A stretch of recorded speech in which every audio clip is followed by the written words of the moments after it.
ससुराल की पहली सुबह और घबराई हुई सी मैं। किचन में बर्तन गिरने की आवाज़ से रिया की आंख खुल गई। हड़बड़ा कर उठी और टाइम देखा तो सुबह के 8 बज रहे थे। उफ, सासू माँ ने कहा था कि सुबह जल्दी उठना, रसोई की रस्म करनी है, कुछ मीठा बनाना है, और मैं हूँ कि इतनी देर तक सोती रह गई।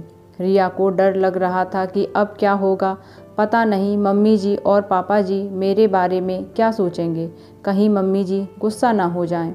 हे भगवान, ये सब सोचकर उसे रोना आ रहा था। ससुराल का पहला दिन और सास नाम का हौवा उसे बुरी तरह से डरा रहा था। दादी से काफ़ी बातें सुन चुकी थी वो ससुराल के बारे में।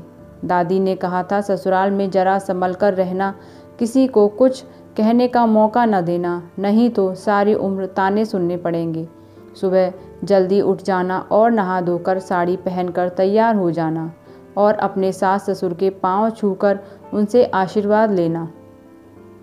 कोई भी ऐसा काम ना करना जिससे कि तुम्हें या तुम्हारे माँ पापा को कोई कुछ उल्टा सीधा कह सके। रिया के दिमाग में दादी की सारी बातें गूंज रही थीं। किसी तरह वो भागा दौड़ी करके तैयार हुई। साड़ी भी बराबर से ना पहनी थी वो। ऊंची नीची साड़ी पहनकर बाहर निकल ही रही थी कि आईने में नज़र पड़ी तो देखा ना उसने बिंदी ना ही सिंदूर लगाया था। आदत जो नहीं थी तो सब लगाना भूल गई थी। जल्दी से ढूंढकर बिंदी का पत्ता निकाला और बिंदी लगाई।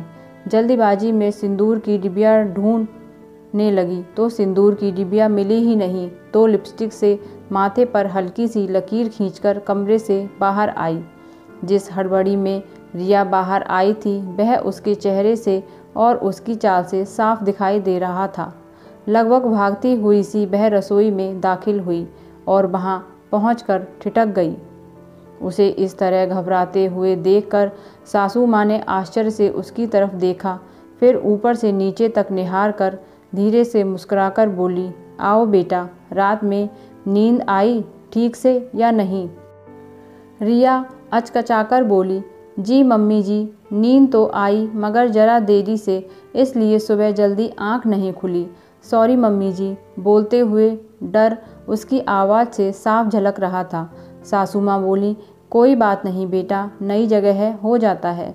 रिया हैरान होकर उनकी तरफ देखने लगी, फिर बोली, मगर मम्मी जी वो मीठा?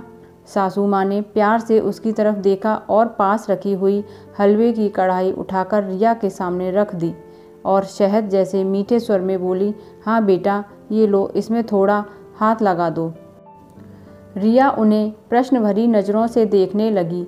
फिर सासू माँ ने प्यार से उसकी ठोड़ी को पकड़कर कहा, बनाने के लिए तो पूरी उम्र पड़ी है। मेरी इतनी प्यारी गुड़िया जैसी बहू के अभी हंसने खेलने के दिन हैं, उससे मैं अभी से किचन काम थोड़ी ना कराऊंगी। तुम बस अपनी मीठी सी मुस्कान के साथ ले जाओ, इसे सर्व कर देना। आज की रस्म के लिए इतना काफ़ी है। ये सब सुनकर रिया की आंखों में आंसू छलक आए और वह अपने आप को रोक नहीं पाई और सासू माँ के गले लग गई और उसके उंधे हुए गले से एक ही शब्द निकला, माँ। दोस्तों, अगर वीडियो पसंद आई हो तो कमेंट में ज़रूर बताइए और मेरे चैनल को ज़रूर सब्सक्राइब कीजिए।